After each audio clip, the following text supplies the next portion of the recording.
आजकल मीडिया से हमें ये खबरें मिलती हैं कि एक तो लाल मिट्टी का भी विकेट बन रहा है, जी हाँ। एक काली मिट्टी का विकेट बन रहा है। तो ये दोनों जो सॉइल हैं, लाल मिट्टी वाली और काली मिट्टी वाली, इन दोनों में क्या फर्क होता है और ये क्यों किया जाता है? इस टाइप की विकेट कैसे बनाया जाता है? ये आपने बहुत अच्छा सवाल किया और ये दर्शकों के लिए भी एक जानने की बात है।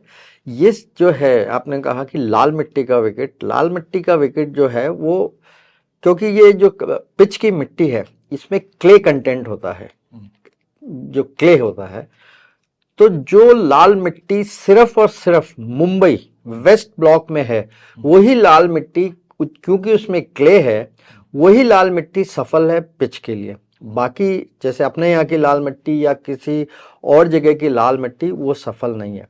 क्योंकि बॉम्बे की लाल मिट्टी में क्ले है, उसका एक मिक्सचर होता है मोरम एंड रेड सॉइल, उनका जो मिक्सचर है उसमें क्ले होता है। तो वो विकेट, लाल मिट्टी के विकेट, उसमें क्या है कि लाल मिट्टी में क्ले कंटेंट बहुत कम है, तो वो वाटर होल्डिंग कैपेसिटी उसकी बहुत कम कम होती है, वो वाटर बहुत देर तक वो होल्ड नहीं कर सकता है, जबकि ब्लैक सॉयल वाटर को बहुत दिनों तक रोक के रखता है।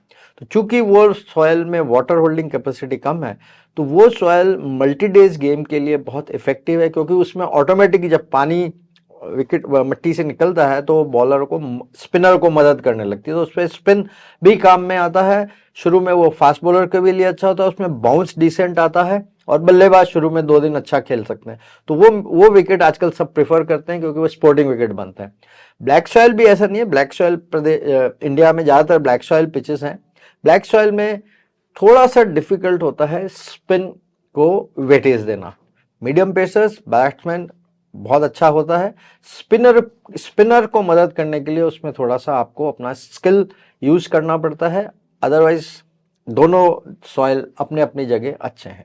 हमारा एसएमएस स्टेडियम कौन सी मिट्टी का, काली का है कि लाल का है? ब्लैक सॉइल का। Black soil. ब्लैक सॉइल का। ब्लैक क्या होता है, जो पिच की मिट्टी जब सेलेक्ट करते हैं वो सबों को ये समझना है, क्योंकि अब विज्ञान का समय है, विज्ञान साइंस ने इतनी नॉलेज दी है आप सबको, हमको, कि धीरे धीरे जो है हर चीज आगे बढ़ रही है। तो चूंकि अब इधर भी सब जगह रिसर्च होते हैं, तो इस क्षेत्र में भी काफी रिसर्च हुआ है। मिट्टी के ऊपर रिसर्च है, रोलिंग के ऊपर रिसर्च है, वाटर मूवमेंट पे रिसर्च है, क्योंकि विकेट में पानी और मिट्टी का खेल है और घास का, तो वाटर का मूवमेंट मिट्टी में कैसा होता है ये साइंटिफिक है, ये आपको समझना होता है।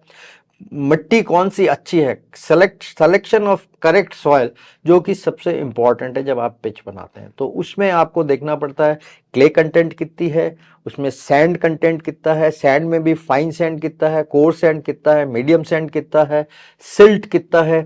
फिर उसको हम लैब टेस्ट कराते हैं, आईआईटी लैब्स में भेजते हैं, वहां से हम उसमें मालूम करते हैं कि उसकी क्रशिंग स्ट्रेंथ कितनी है, कि वो कितनी वेट सह सकता है, बॉल जब गिरती है स्पीड से तो कितना वेट सह सकता है।